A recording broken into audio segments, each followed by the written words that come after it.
اسلامی السلام علیکم السلام ورحمۃ علیکم اللہ ورحمۃ اللہ وبرکاتہ۔ وبرکاتہ۔ الحمد للہ وکفا وسلام علی حبیبہ المصطفیٰ اما بعد فاعوذ باللہ من الشیطان الرجیم بسم اللہ الرحمن الرحیم۔ یا ایہا الذین آمنوا کتب علیکم الصیام کما کتب علی الذین من قبلکم لعلکم تتقون۔ صدق اللہ مولانا العظیم۔ بارگاہ رسالت مآب صلی اللہ علیہ وسلم میں درود پاک کا ہدیہ پیش کریں۔ اللہم صلی علی سیدنا اللہم صلی علی محمد سیدنا و مولانا محمد معدن الجود والکرم رسول اللہ وآلہ واصحابہ صلی الکرام اللہ ابنہ الکریم علیہ وبارک وسلم۔ وسلم صلاة دائمة سرمدا ابدا۔ گزشتہ جمعہ میں نے عرض کیا تھا اسی آیت پر کہ اللہ تعالیٰ فرماتا ہے تم پر روزے فرض کیے گئے اے ایمان والو، جیسے کہ پہلے والوں پر کیے گئے تھے، تاکہ تمہیں پرہیزگاری ملے، تقوی تمہیں حاصل ہو۔ تقوی حاصل کرنے کے جو ذریعے ہیں اس میں بہت ساری چیزوں کو چھوڑنا ہے۔ اللہ کے نبی صلی اللہ تعالیٰ علیہ وسلم سے پوچھا گیا تقوی کیا ہے، تو آپ نے فرمایا کہ تقوی کی تفصیل اس طور پر کی گئی ہے، کچھ چیزیں حلال ہیں اور کچھ چیزیں حرام ہیں۔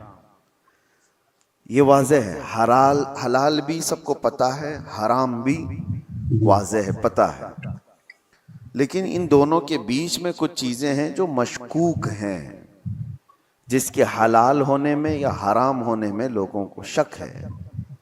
تو فرمایا گیا ان شک والی چیزوں کو چھوڑ دینے کا نام تقوی ہے۔ حرام چیزوں سے بچنے کا نام تقوی نہیں، حرام چیزوں سے بچنے کا نام تو مسلمان ہے۔ شراب سے بچتا ہے تو پرہیزگار ہے، جھوٹ سے بچتا ہے تو پرہیزگار ہے، نشہ سے بچتا ہے تو پرہیزگار ہے۔ نہیں، یہ تو بچنا اس کے لیے فرض ہے، یہ حرام چیزوں سے تو بچنا ضروری ہے، لیکن کچھ ایسی چیزیں جو شبہ والی ہیں، پتہ نہیں کہ حلال ہے کہ حرام ہے، ان چیزوں کو بھی چھوڑ دینے کا نام تقوی ہے۔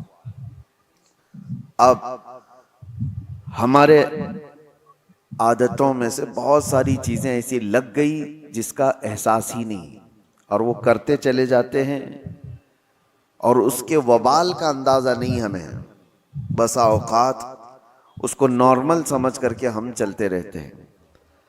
سب سے بڑی تباہیوں میں ہمارے جسم سے جو ہوتی ہیں، زبان کی تباہی ہے۔ تقوی کے حاصل کرنے میں مین رکاوٹ بن جاتی ہے زبان۔ زبان جتنا کچھ کرتی ہے اتنا دوسرے اعضاء نہیں کرتے، اسی لیے فرمایا گیا کہ صبح اٹھتے ہی سارے اعضاء، ہمارے جتنے جسم کے پارٹس ہیں، یہ سب زبان سے پناہ مانگتے ہیں کہ تو اگر سلامت رہی، خاموش رہی تو ہم سب سلامت رہیں گے، اور اگر تو بہک گئی تو مار ہم کو بھی پڑتی ہے۔ زبان سے گالی کسی کو دیا لیکن کوئی زبان کو نہیں مارتا، دوسری جگہ پڑتی ہے۔ تو زبان کے متعلق یہ کہا گیا کہ اس کی تباہ کاریاں زیادہ ہیں، اور یہیں سے بات آتی ہے اب روزے کی۔ میں آپ کو کہوں، ظاہری طور پر تو ایسا لگتا ہے کہ روزہ رکھوا کر کے منہ کی تمام چیزوں کو بند کر دیا گیا، یعنی کوئی غذا، کوئی پانی اندر نہ جائے۔ جو زبان جس کے چٹخارے لیتی ہے، جس کی لذتیں لیتی ہے، جس کو چکھتی ہے، اس کو روک دیا گیا ہے کہ زبان کے ذریعے سے کوئی بھی چیز اندر نہ جائے، اس کو خاموش رکھنا ہے۔ صبح سے لے کر شام تک کھانے پینے کی کوئی چیز اس سے نہ گزارو۔ تو ظاہری طور پر تو یہ لگتا ہے کہ کھانے پینے کی چیزوں سے اس کو روک دیا گیا، تو اور آپ رک بھی جاتے ہیں، بہت اچھا ہے۔ اور کھانے پینے کی شہوتوں سے زبان کو روک تو دیا، لیکن اس کے بعد یہ کچھ دوسری شہوتوں کی طرف چلی جاتی ہے۔ زبان سے بے حیائی کی باتیں کرنا، گالی دینا، غیبت کرنا، چغلی کرنا، اگر اس سے وہ نہ بچ پائی تو پھر کھانے پینے والی چیزوں سے بچنے کا کوئی مطلب نہیں رہ جاتا۔ بے شک۔ زبان کی دو غلاظتیں ہیں، ایک وہ کھانے پینے کی حرام لذتوں کی طرف سے اگر اس کو دی جائے تو ایک خرابی وہ ہے، اور دوسری وہ ہے کہ اس زبان سے لوگوں کو زخمی کیا گیا ہے تو وہ بڑی غلاظت ہے۔ اس سے اگر نہیں بچ پاتا آدمی تو کھانے پینے سے اپنے آپ کو بچا کر کے کیا فائدہ کیا ہے؟ حدیث پاک میں صلی ملتا اللہ ہے علیہ حضور وسلم. پاک صلی اللہ علیہ وسلم کے پاس 2 لڑکیوں کی شکایت لائی گئی تھی۔ شکایت کیا؟ فرمائش کہ شام ہونے سے قبل وہ بہت بے چین اور بے قرار تھیں کہ ان کو جیسے ہمارے ہاں کہا جاتا ہے روزہ لگ گیا۔ 2 لڑکیوں کے بارے میں اجازت مانگا گیا کہ ان کو جلدی افطاری کی اجازت دی جائے، اس لیے کہ ان کا حلق سوکھ گیا اور یہ بے قرار ہیں، بہت تڑپ رہی ہیں بھوک اور پیاس سے۔ صلی اللہ علیہ حضور وسلم. پاک صلی اللہ تعالی علیہ وسلم نے پوچھا کون ہے؟ فلاں فلاں ہیں۔ نبی کریم صلی اللہ تعالی علیہ وسلم نے دیکھا اور ارشاد فرمایا وہ کیوں بے قرار ہیں؟ انہوں نے تو روزہ رکھا ہی نہیں، وہ تو روزہ رکھی ہی نہیں، وہ دونوں کیوں تڑپ رہی ہیں؟ تو کہا کہ نہیں یا رسول اللہ صلی اللہ علیہ وسلم وہ تو روزہ تھیں، روزہ رکھی تھی۔ کہا ان کو بلایا جائے۔ دونوں آئی تو وہ سوکھا چہرہ، نڈھال جسم، لیکن حضور پاک صلی اللہ تعالی علیہ وسلم نے ایک برتن منگوایا اور ان کے سامنے کیا، کہا اس برتن میں اپنے حلق میں انگلی ڈالو اور قے کرو۔ ایک وہ روزہ رکھنے والا جس کا پیٹ سوکھ چکا ہے، الٹی کیا ہے، جو صبح سے شام تک کچھ کھایا ہی نہ ہو تو الٹی کیا کرے گا؟ صلی لیکن اللہ نبی علیہ پاک صلی اللہ علیہ وسلم نے جب فرمایا تو ان لڑکیوں نے اپنے حلق میں انگلی ڈالی اور جیسے ہی قے کرنا شروع کیا الٹی تو گوشت کے کچے ٹکڑے باہر آنے لگے، تازے تازے ٹکڑے اس برتن میں بھر گئے۔ تو ان لڑکیوں نے دیکھ کر کے واویلا مچایا کہ ہم نے تو گوشت کھایا بھی نہیں تھا، یہ آیا کہاں سے؟ صلی اللہ علیہ وسلم. حضور پاک صلی اللہ تعالی علیہ وسلم نے فرمایا کیا فلاں جگہ پر بیٹھ کر تم مومنہ عورتوں کی غیبت نہیں کر رہی تھی، ان کی برائیاں نہیں کر رہی تھی؟ اور اللہ تعالیٰ نے قرآن پاک میں فرمایا أَيُعِبُ أَحَدُكُمْ أَن يَأْكُلَ لَحْمَ أَخِيهِ مَيْتًا، جو اپنے بھائی کی غیبت کرتا ہے کیا وہ اس بات کو پسند کرتا ہے کہ اپنے مرے ہوئے بھائی کا گوشت کھائے؟ یہ عام سی بلا ہو گئی ہے جس کو ہم ہلکے میں لیتے ہیں، عام سی بلا ہے، خاص طور پر عورتوں میں بھی۔ محفلیں سجتی ہیں باضابطہ، اگر ان کا تھوڑا سا خالی وقت مل گیا تو اس خالی وقت کو وہ ساری غیبتوں کے نظر کر دیتی ہیں۔ فلاں بغل کے عورتوں کا کیا حال ہے، فلاں رشتہ دار عورتوں کا کیا حال ہے، ساس کا کیا حال ہے، بہو کا کیا حال ہے، نند کا کیا حال ہے۔ یہ تمام چیزوں کی غیبتوں کے درمیان ان کی پوری محفلیں ختم ہو جاتی ہیں۔ اسی لیے فرمایا گیا کہ اس زبان کو روکنے کے لیے اللہ تبارک و تعالیٰ نے تم پر روزے فرض کیے تاکہ تقوی حاصل کرو، اور تقوی حاصل کرنے کے لیے سب سے بڑی رکاوٹ ہے یہ زبان۔ سیدنا ابو بکر صدیق رضی اللہ تعالیٰ عنہ پورے دن بھر ان سے کوئی 2 جملے سن لیتا تو بڑی بات ہوتی، اور آپ اپنے منہ کے اندر کبھی کبھی کنکریاں رکھ لیتے تھے، کوئی کچھ پوچھتا تو منہ کی طرف اشارہ فرماتے کہ منہ میں کچھ ہے۔ تو بات زیادہ نہ کرنے کے لیے آپ، حالانکہ کون سی غلط بات کرنے والے تھے، وہ رسول اللہ صلی اللہ تعالی علیہ وسلم کے جانشین ہیں، اس کے باوجود اپنی زبان کو بچانے کے لیے پورا پورا دن اپنے منہ کو بند رکھتے۔ اور حکیموں نے یہی فرمایا جو خاموش رہتا ہے اس کی عزت بڑھا دی جاتی ہے، من سکت نجا، جو خاموش رہا وہ نجات پا گیا۔ اور اکثر ایسا ہوتا بھی ہے کہ میرے آقا صلی اللہ تعالی علیہ وسلم نے زبان کو پکڑ کر کے بھی فرمایا تھا من یضمن بین لحییہ وبین صدغیہ، من یضمن بین لحییہ وبین صدغیہ اضمن لہ الجنہ۔ حضور فرماتے ہیں 2 رانوں کے بیچ میں جو تمہارا حصہ ہے شرمگاہ، اور 2 جبڑوں کے بیچ میں جو تمہاری یہ زبان ہے، یہ 2 چیزوں کی حفاظت کی ذمہ داری لے لو، حضور فرماتے ہیں میں تمہارے جنت میں جانے کی ضمانت دیتا ہوں۔ 2 چیزوں کی حفاظت، اور یہ دو چیزوں کو آپ سوچیں کمپیریزن کس سے ہے؟ شرمگاہ، آدمی کی شرمگاہ جس سے آدمی بہت بڑے بھیانک گناہ کر سکتا ہے، زنا کا تک ارتکاب شرمگاہ سے ہوتا ہے، اور اس کے ساتھ جس دوسرے پارٹ کو جوڑا گیا وہ زبان ہے. یعنی جتنے خطرناک گناہ شرمگاہ سے ہوتے ہیں اسی انداز سے گناہ تمہاری زبان سے بھی ہوتے ہیں. ایک بات میں آپ کو بتاؤں، شرمگاہ زنا کر سکتی ہے، غلط کاریاں کر سکتی ہیں، لیکن شرمگاہ کفر نہیں کرتی. کفر جو ہے زبان کرتی ہے، کفر جو ہے وہ زبان کرتی ہے، شرک زبان کرتی ہے، شرمگاہ نہیں کرتی. اسی لیے بعض علماء نے کہا کہ شرمگاہ سے بھی زیادہ ذلت والی کبھی کبھار پارٹ یا کوئی عضو بنتا ہے تو وہ زبان بن جاتی ہے.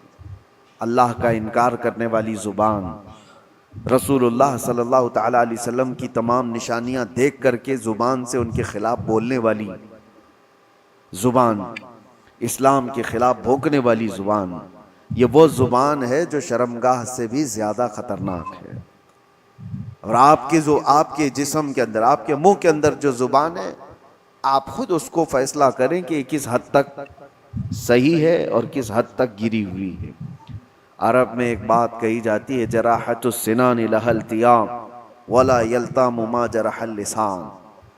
تلوار سے دیا ہوا زخم سوکھ سکتا ہے، زبان سے دیا ہوا زخم کبھی نہیں سوکھتا. جس کو زبان سے آپ نے کبھی طعن و تشنیع کیا، گالی دیا ہے، اس کے دل کو چھلنی کیا ہے، وہ برسوں تک اس کا زخم دل کے اندر رہے گا، وہ مندمل نہیں ہوتا. چاقو سے کاٹا ہوا زخم تھوڑے دنوں کے بعد صحیح ہو جاتا ہے. اسی لیے کہا گیا کہ زبان کی اپنی حفاظت کرو.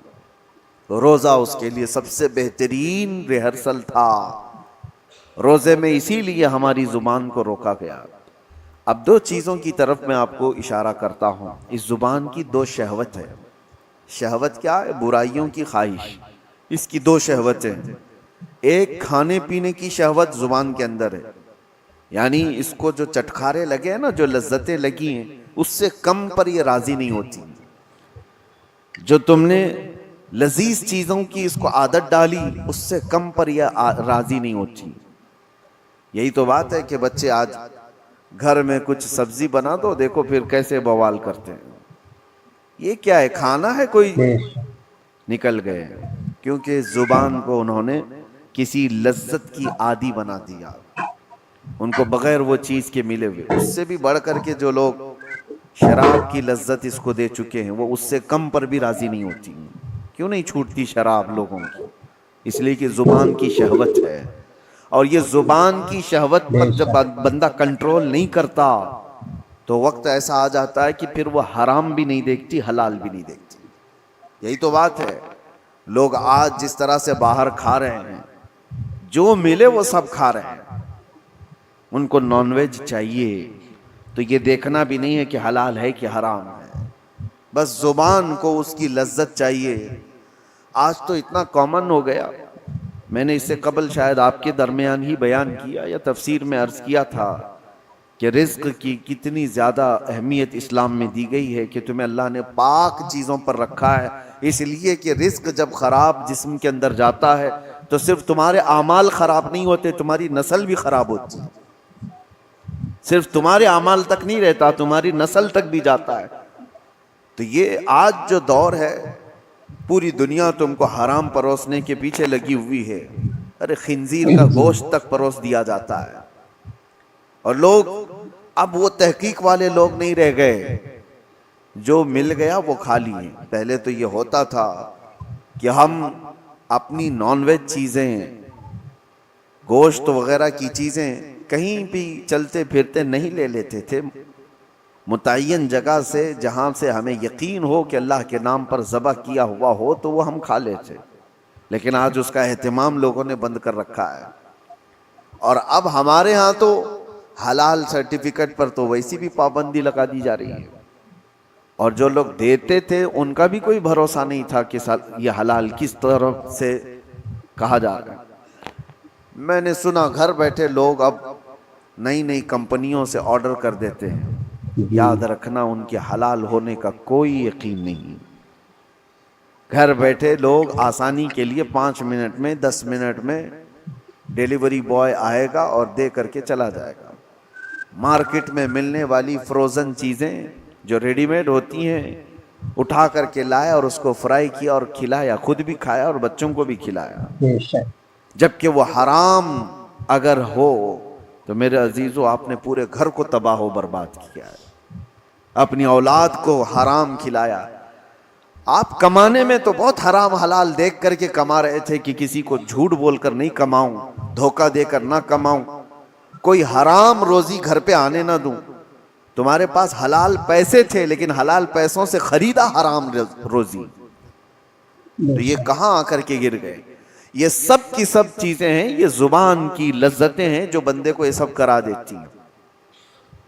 کھانے کی ایسی لت پڑی ہوئی ہے, نوجوان ڈھونڈتے رہے کہیں نہ کہیں یہ پیزے برگر مل جائیں, اور جہاں ملا کھا لیا کیونکہ اس کی لذت اس کو زبان کو ملی. اس سے کم میں نہیں ہو سکتا. ویسٹرن کنٹریز میں عرب لوگوں کو تو یہ فاسٹ فوڈ کمپنیوں نے ایسا عادی بنا دیا کہ ان کے ہاں گھروں میں کھانے بننے کا رواج ہی ختم ہو چکا ہے. نہیں, ان کے لیے تو ایک تعجب کی بات ہو گئی ہے کہ گھر میں کوئی عورت کھانا بناتی ہے. وہاں تو سب کچھ باہر کے دنیا پر ڈیپینڈ ہے. یہ اور بات ہے کہ کمپنیاں ہیلتھ کے سلسلے میں تو دیکھتی ہیں, حکومتیں ہیلتھ کے بارے میں تو دیکھتی ہیں, لیکن حلال ہے کہ حرام ہے اس پر کوئی سیریسنس نہیں ہے. میرے عزیزو, چند سال پہلے ہمارے اسی شہر کی بات بتا رہا ہوں, ایک پیزے کی مشہور دکان میں ایک صاحب نے خریدا اور کھایا بھی اور دوسروں کو کھلایا بھی. بعد میں پتا چلا کہ یہ دکان والا حالانکہ مسلمان ہے, اونر مسلمان ہے, پیزے کی دکان والا. سننے میں آیا کہ وہ پورک بیچتا ہے, سور کا گوشت بھی پیزے میں ملا کر کے بیچا جاتا ہے. تو یہ صاحب فوراً بھاگے بھاگے اس کے پاس گئے, کہا کہ میں تو آپ کی داڑھی اور آپ کے نام کے سلسلے میں مطمئن تھا, تم یہ کیا کر رہے ہو؟ کہا کہ صاحب آپ کے لیے نہیں بیچ رہے ہیں, ہمارے پاس دوسرے لوگ بھی آتے ہیں, ان کے لیے بیچا جا رہا ہے. معاذ اللہ رب العالمین. کیا اسلام اس بات کی اجازت دیتا ہے کہ کسی مومن کا مال نہ چوری کیا جائے, کسی دوسرے کا چوری کیا جائے؟ حلال ہو جائے گا دوسرے کا مال چوری کرنا. کسی مسلمان عورت سے زنا نہ کیا جائے, کسی دوسری عورت سے زنا کرنے کی اجازت دے دے گا؟ آپ کو جب خنزیر اللہ تعالیٰ نے قرآن میں حرام فرمایا تو اس کا کھانا تو چھوڑیں, اس کا اٹھانا, اس کا دینا, اس کی طرف اشارہ کرنا, سب کچھ حرام ہوگا.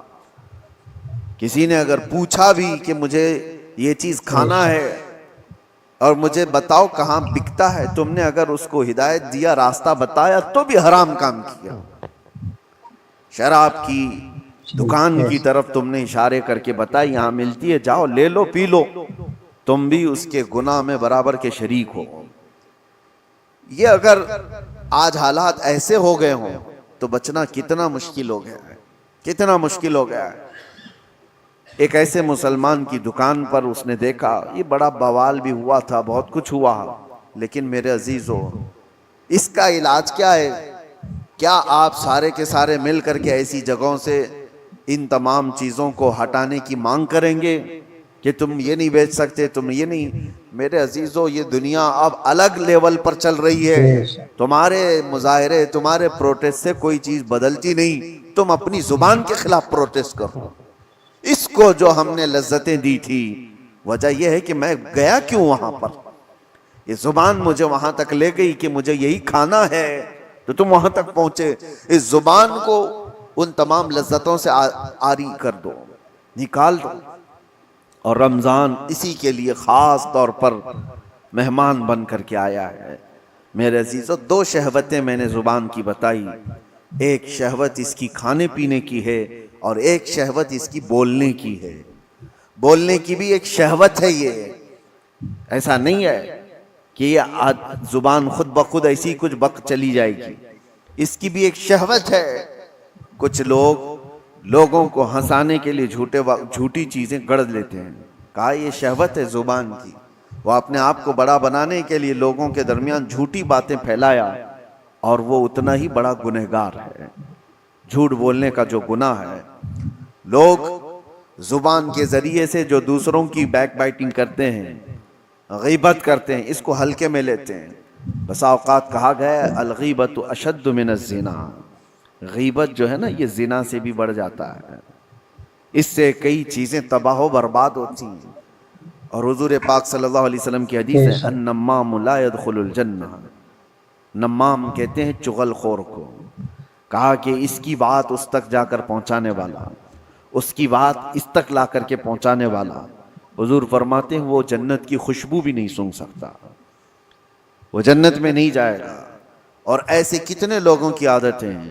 مخبر لوگ کیا کرتے ہیں، یہ ٹپر لوگ کیا کرتے ہیں، سب یہاں کی خبریں ادھر دینے کا، ادھر کی خبریں ادھر لانا ہے. 100-500 کے لیے وہ اپنا ایمان بیچتے ہیں اور وہ جنت کی خوشبو سے بھی محروم ہو جاتے ہیں. اور خاص طور پر کچھ لوگ اس کو اپنا آج کا ایک سٹیٹس بنا چکے ہیں کہ ہمارا مقام پولیس کے سامنے بڑا ہوگا، ہمارا مقام ڈپارٹمنٹ کے سامنے بڑا ہوگا، کیونکہ ہم قوم کی کچھ باتیں لے جا کر رکھیں گے، جاسوسی کریں گے، اس کی خبر لے جا کر کے پہنچائیں گے. چغل خوری کو اللہ کے رسول صلی اللہ علیہ وسلم نے کتنی سختی سے منع فرمایا کہ وہ جنت کی خوشبو نہیں سونگھ سکتا. یہ سارے وہ کام ہیں جو زبان کرواتی ہے. زبان کی ہلاکتیں بہت زیادہ ہیں. اسی لیے میرے عزیزو جتنا اس کو خاموش کرا سکتے ہو خاموش کراؤ. اس کا دوسرا علاج میں آپ کو بتا کر جاتا ہوں. امام غزالی رحمت اللہ تعالی علیہ نے فرمایا بسا اوقات کسی انسان کی زبان شیطان کا پیشاب خانہ بھی بن جاتی ہے. شیطان کی پیشاب خانہ بن جاتی ہے. شیطان جس پر پیشاب کرے وہ کتنی گندی جگہ ہوگی، وہ زبان بن سکتی ہے کسی کی. زبان اتنی بھی غلیظ ہو سکتی ہے. اس کو اگر روکا نہیں گیا، اس کو اگر کنٹرول میں نہیں رکھا گیا تو یہ شیطان کی پیشاب گاہ بنے گی، پیشاب خانہ بنے گی. اب اس کے علاج کے سلسلے میں آپ کو بتاؤں، سارے بزرگوں نے، اولیاء کاملین نے اس کو دھویا، اس کو پاک کیا. تو کیا کیا؟ جب اس زبان کو درود پاک کی عادت ڈال دی جائے، میرے نبی پاک صلی اللہ تعالی علیہ وسلم کی غیرت ہے کہ پھر اس زبان کی حفاظت پر اللہ فرشتوں کو لگاتا ہے. اب اس زبان کو بچاؤ. یہ کثرت سے نبی پاک صلی اللہ علیہ وسلم پر درود بھیجتی ہے. اللہ کا ذکر کرنے والی زبان، میرے عزیزو اللہ تبارک و تعالیٰ اس زبان کی حفاظت کرے گا. ابھی دیکھیں یہ رب تعالیٰ کا احسان ہی تو ہے، کھانے پینے سے اللہ نے ہماری زبان کو بچا کر رکھا. یہ حفاظت تو ہو رہی ہے. حرام تو حرام، ہم حلال بھی نہیں کھا رہے ہیں، دن بھر حلال چیزیں بھی نہیں کھا رہے ہیں. اللہ نے اس کو روک کر رکھا ہے.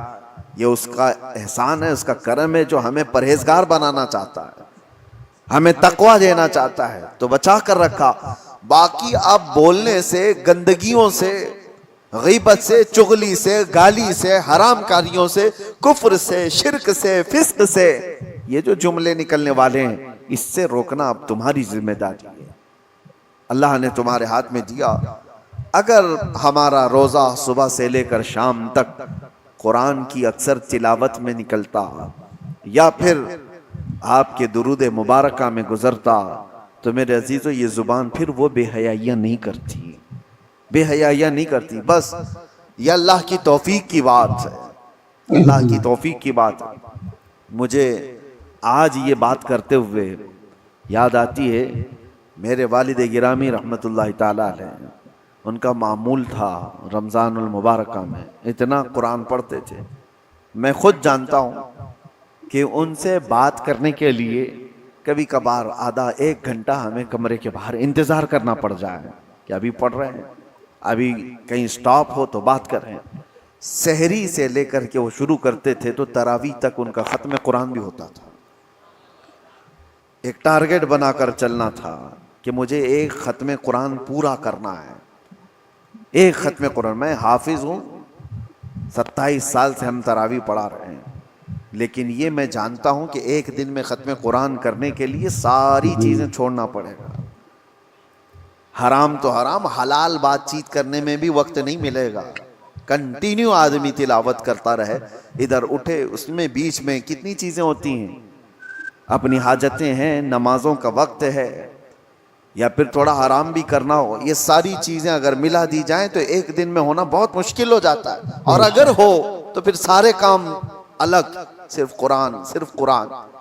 لیکن آج ان کی بات یاد آتی، اللہ ان کی تربت پر ابر رحمت نازل فرمائے کہ یہ بتانے کی کوشش بھی کی تھی کہ جتنی دیر تم اللہ کے کلام پڑھنے میں مصروف رہو گے، اور حدیث پاک یہ بھی ہے کہ اگر کوئی یہ پوچھتا ہے کہ کیا ہم قرآن ہی پڑھتے رہیں، کیا ہم صرف درود ہی پڑھتے رہیں، اور بھی تو کام ہے، دعا وغیرہ کرنا ہے کسی کے لیے، فرمایا کہ جو بندہ تلاوت قرآن میں مصروف رہا، دعا کرنے کا وقت نہیں ملا، تو پوری کائنات میں جو دعا کی جا رہی اللہ اسے وہ بھی عطا کرے گا۔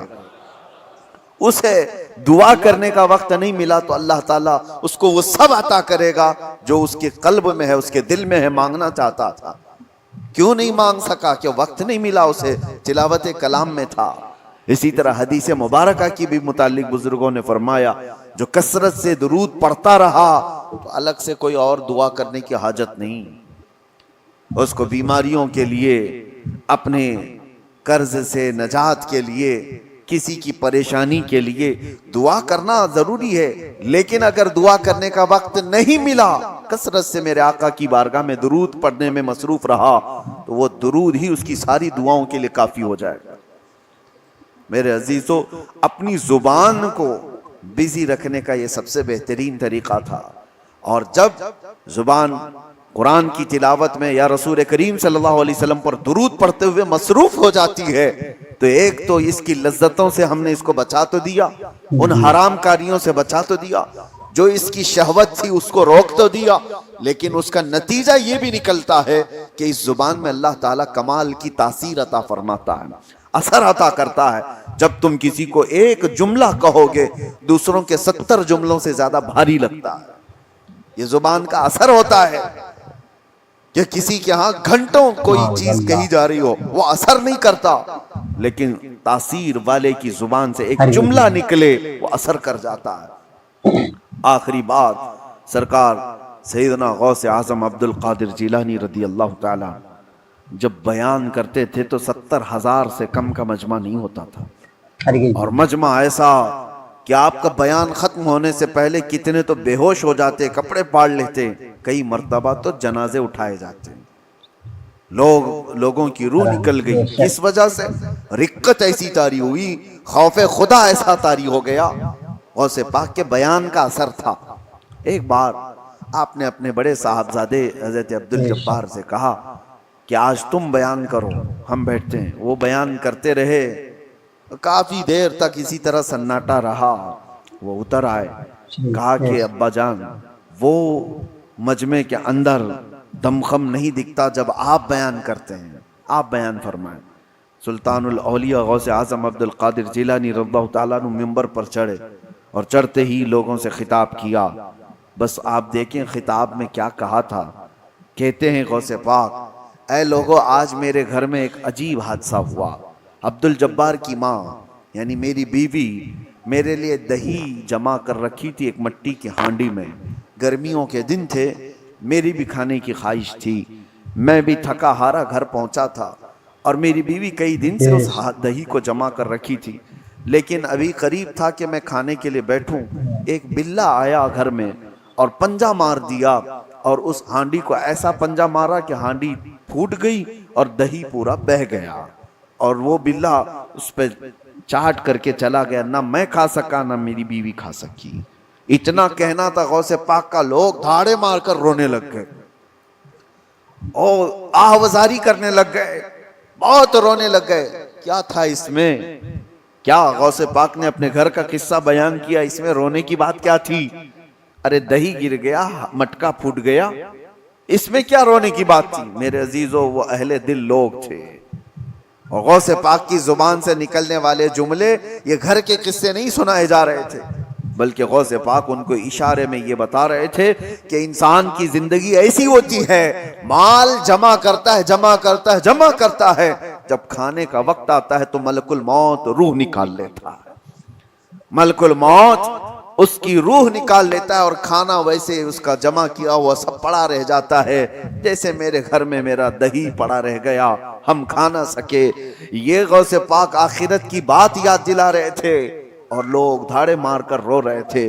یہ تو بات ہوئی میرے عزیزوں ان لوگوں کے مجمع کی، لیکن ساتھ میں آپ کو ایک بات یہ بھی بتاؤں، وجہ یہ ہے کہ جس زبان سے یہ جملے نکل رہے تھے وہ سلطان الاولیاء کی زبان ہے۔ زبان کا اثر ہوتا ہے، زبان کا اثر ہوتا ہے۔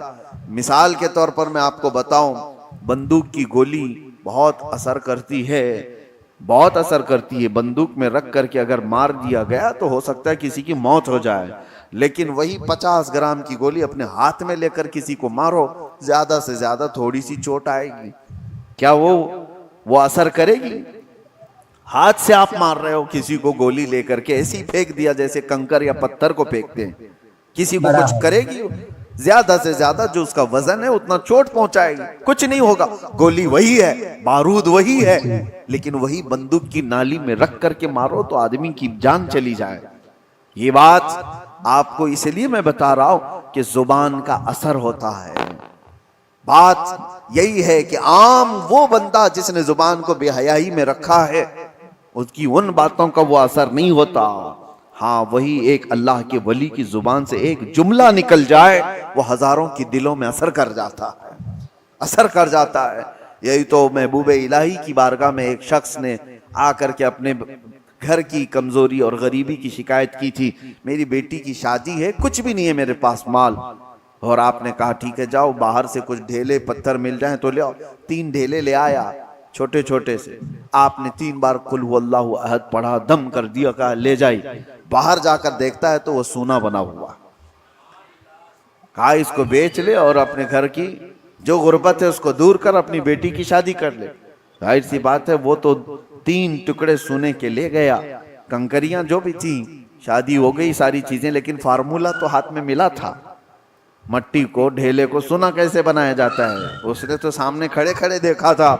اور اس کے بعد گھر میں بہت بڑے بڑے ڈھیلے جمع کر لیا، بڑے بڑے پتھر لا کر کے بیٹھا، اور اس کے بعد وہی قل هو اللہ احد پڑھنا شروع کیا۔ 3 بار پڑھا، پھوک مارا، 3 بار پڑھا، پھوک مارا، وہ ڈھیلا ڈھیلا ہی، وہ پتھر ویسا ہی۔ اس نے سوچا پھر کیا پڑھا تھا انہوں نے، 1000 بار پڑھ لیا، وہ کچھ نہیں بدلا۔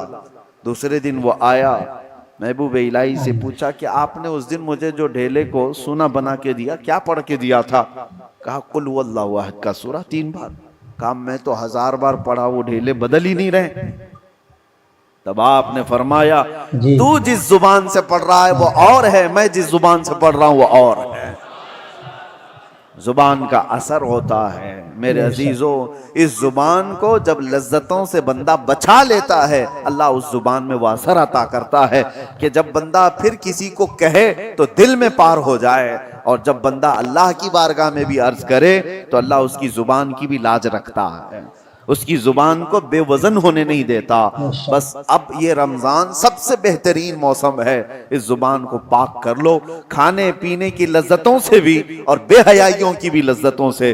جب یہ زبان پاک ہو جائے تو اپنے اس زبان کو عادت ڈال لو میرے مصطفیٰ کریم کی بارگاہ میں کثرت سے درود بھیجنے کی۔ اور ایک بات میں بتا کر رخصت ہوتا ہوں، حضرت سیدنا سلیمان جزولی رحمۃ اللہ تعالیٰ علیہ بہت پائے کے بزرگ ہیں جنہوں نے دلائل الخیرات شریف لکھی ہے۔ دلائل الخیرات درودوں کے مجموعے کا ایک ایسا حصہ پوری دنیا میں آج مشہور ہے، جتنے درود تھے سب کو انہوں نے جمع کیا، اور دلائل الخیرات پڑھ پڑھ کر کے کتنے وہ لوگ ہیں جن کو اللہ نے ولایت عطا فرمائی، اللہ کے ولی بن گئے۔ اس کو لکھنے والے سلیمان جزولی، کیوں لکھا انہوں نے وہ بتاتے ہیں۔ ایک بار سفر میں تھے اور راستے میں شام ہو گئی، عصر ہم نے نہیں پڑھی تھی، قریب دیکھا تو ایک کنواں تھا، کنویں سے پانی نکالنے کی کوئی چیز ہے نہیں، اور ہمیں وضو کرنا ہے، اور عصر کا وقت جا رہا ہے، سورج ڈوبنے کو ہے۔ دیکھا ایک چھوٹی سی بچی قریب میں آ رہی تھی، تو انہوں نے سوچا گھر وغیرہ ہوگا اس کا، جلدی سے اس بچی کو بلایا، 10-11 سال کی بچی، اس سے کہا بیٹی کوئی پانی نکالنے کے لیے کنویں سے چیز تمہارے ہاں سے مل جائے تو لے آؤ تاکہ ہم پانی نکالیں اور وضو کریں، نماز پڑھیں۔ اس بچی نے کہا اچھا اتنا ہی کرنا ہے آپ کو؟ تو وہ قریب آئی، کچھ پڑھا اور کنویں میں تھوک دیتی۔ جیسے ہی اس کا کنویں میں تھوکنا تھا کہ پانی جوش مارتا ہوا اوپر آ گیا، کنویں کا پانی اوپر آیا۔ سلیمان جزولی کہتے ہیں ہم نے وضو کر لیا، دیکھا کہ اس لڑکی کی یہ کرامت، اور اس سے ہم نے کہا اللہ کی قسم دیتا ہوں بیٹی رک جانا، نماز پڑھ لینے دے، ہماری عصر قضا نہ ہو جائے۔ عصر کی نماز پڑھنے کے بعد اس بچی سے آپ پوچھتے ہیں بتا تو صحیح کیا پڑھ کر کے تو نے اس کنویں کو اس طرح کا حکم دیا؟ اس لڑکی نے کہا کچھ بھی نہیں، ایک بار درود پڑھا تھا، ایک بار درود پڑھا تھا۔ کہا ایک بار درود پڑھا اور کنویں کا پانی جوش مار کر باہر آیا؟ اس بچی نے کہا بات در حقیقت یہ ہے کہ میرے والد نے ہمیں تربیت ایسی کی، کبھی ہم نے اپنی زبان پر حرام غذا کو لگنے نہیں دیا اور کبھی حرام جملہ زبان سے نکالا نہیں۔ پھر درود پاک پڑھا تو اللہ نے اس میں یہ اثر عطا فرمایا۔ اس کے بعد آپ نے پورے درودوں کا مجموعہ لکھا تھا۔ اسی لیے میرے عزیزو زبان کو بچاؤ، اس کی ہلاکتیں بہت بڑی ہیں، جب یہ ہلاک کرتی ہے آدمی کو تو کافر بنا کر چھوڑتی ہے۔ یہی زبان کے جملے ہیں جو انسان کو اسلام سے خارج کر دیتے ہیں، ایمان سے۔ یہ گانے گاتے تھے نوجوان، ان کو لگتا ہے انٹرٹینمنٹ ہے، اس میں کتنے ایسے اشعار ہیں پڑھتے ہی آدمی کافر ہو جاتا ہے۔ خدا کے خلاف گانوں کے ذریعے سے تمہاری زبان پر لگا دیے گئے کہ بندہ وہ گنگنا رہا ہے اور کافر ہو گیا۔ کون کافر بنایا؟ تمہاری زبان۔ قیامت کے دن یہ جہنم میں لے کر کے اگر گئی تو پھر آپ پچھتانے کے علاوہ کچھ نہیں ہوگا۔ اللہ تبارک و تعالی زبان کی ہلاکتوں سے ہماری حفاظت فرمائے۔ رب تبارک و تعالی زبان کی لذتوں سے ہماری حفاظت فرمائے، اس کی شہوتوں سے اللہ ہماری حفاظت فرمائے۔ رب کریم ہمیں تقوی اور پرہیزگاری عطا فرما۔ اس رمضان المبارکہ کو مولا ہماری اصلاح کا ذریعہ بنا دے، ہمارے گھروں کی بے برکتی کو ختم فرما دے۔ مولا کریم ہمارے دلوں میں عشق مصطفیٰ عطا کر، ہماری آنکھوں میں تیرے حبیب پاک کے چہرے جمال جہاں آرا کی دیکھنے کی تڑپ عطا فرما۔ وصلی اللہ تعالی علی خیر خلقہ محمد وآلہ وصحبہ اجمعین، وآخر دعوانا ان الحمدللہ رب العالمین۔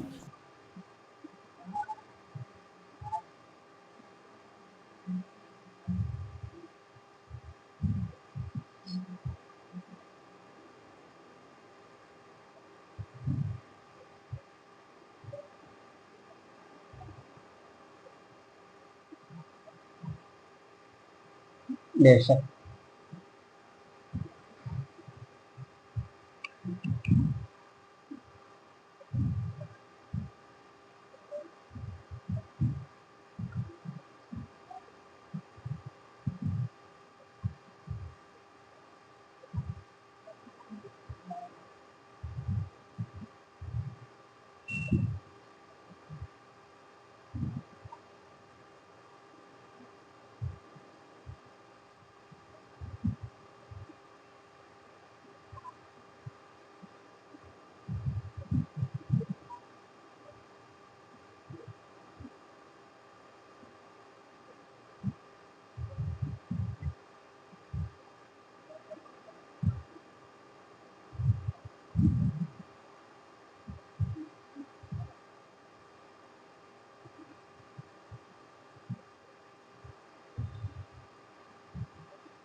اللہ